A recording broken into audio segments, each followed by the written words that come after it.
What's up, bros and hoes? Whatever floats your goat. It's Relentless here, bringing you yet another Division video. I've been messaged and contacted and asked so many times how I got my build rolled, and why does it hit so hard? And I have all these illuminating questions, so I'm here to answer those questions to those of you that have asked.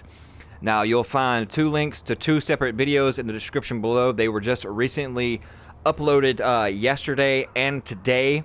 Both videos combined are around 25 minutes of non-stop rank 5 manhunt, me handing out tampons, bleeding the server dry. That's why I'm here at the Field Medical Hospital for all those DZ players have had to come to get blood transfusions because I pretty much bled them dry. But anyways, without further ado, let's hop right into it.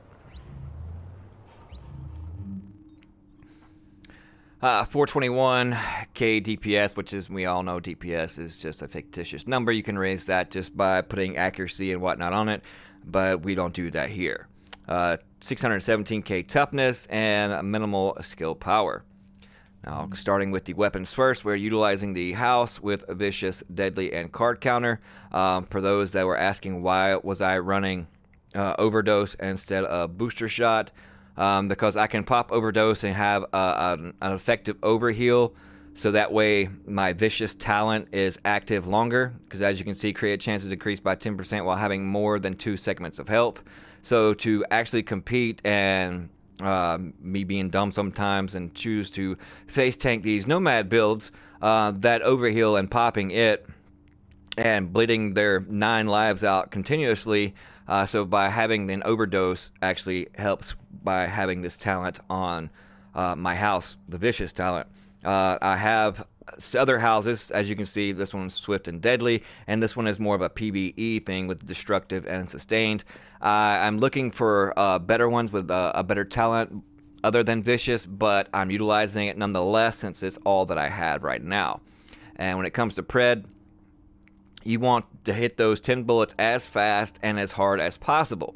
So in magazine, I have 117.5% magazine size, crit hit damage, and a 4.9% rate of fire. And my optics, we're going with 19% crit damage, optimal range, and crit chance.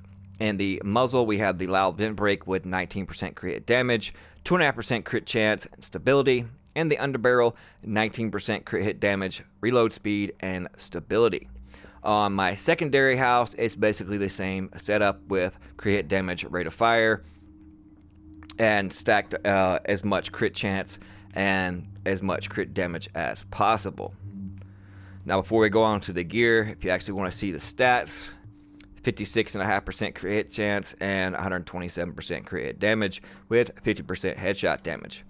Now, that crit hit damage would go up as soon as I find a better backpack than the one that I have here. Instead of the 13,339 in the major attributes coming by way of health, I would rather have the extra crit damage there, so that way I can top off around 135k, or I should say 135% crit hit damage, to go along with my 56.5% crit hit chance. And as always, in the minors, you want ammo capacity on your backpack and chest piece, like I have on this backpack here. And in the mod slots, we have stamina with health and 2 first aid self heals. Let's go on to the gloves. You want the trifecta and the major attributes with crit damage, SMG damage, and crit hit chance. These are almost completely optimized. One more time, they'll be at 1001 armor, and closer to that perfect stat in firearms at 1401. This is the only piece in the entire build that I actually have rolled to firearms. Moving on to the holster. Not the greatest of holsters, but it's the best one that I have. I still have a little bit ways to go on optimizing it, but the main stats and where it's needed as far as in the stamina and firearm situation are great. And the major attributes, you want 4% crit hit chance. Now moving on to the knee pads, 1651 armor, great armor roll. Maxed out on the stamina roll and the major attributes, you want 9% crit hit damage. And in the minors, I have shock resistance and burn resistance. And in the mod slots, we have stamina and crit hit chance with a first aid self heal. Moving on to the mask, we have maximum armor on our mask at 1001 armor. perfect main stat and stamina. Major attributes, you want crit hit chance. And the minors, I just rolled it to damage to elites so I can take down NPCs and whatnot a little bit faster, and bosses in the DZ when I'm just out there roguing it up. And in the mod slot, we have stamina with crit hit chance. Moving on to the chest piece. Good armor roll at 1991.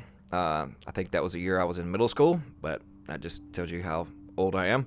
But anyways, good main stat with stamina. Major attributes is enemy armor damage, health, and ammo capacity. Like I remember, I want, and you would want in the minor attributes, ammo capacity on your chest piece and backpack. So that way you'll get around 1,800 rounds in one particular type of weapon that you'll be choosing. In my case, it is the SMG. So that way you can stay up and stay out longer and bleed more people without having to scurry around and look over dead corpses for ammo. You still have to for some med kits. You'll see that in the PvP videos in the description below. But in the mod slots, we have 264 stamina in both with 1% crit hit chance. So everything is rolled to stamina, except for, in my situation, gloves. You can roll everything to stamina and then add mods in each individual pieces until you achieve that 9k stam, and then sync everything else into firearms. Now, it was just easier for me, and I got more firearms. I tried it both ways, to have one thing rolled and then just use stamina mods, and that way I still achieve the 9k, just a little over it, and then I have more into actually firearms. But it's a really fun build. I hope you check out the 2 links in the description below for the 2 videos at 1.8.3, bleeding the server dry. But anyways, I've enjoyed it. Thank you guys so much for tuning in. Have fun bleeding those nomads dry, and be sure to pass out tampons to all your friends. We'll see you guys fudging later.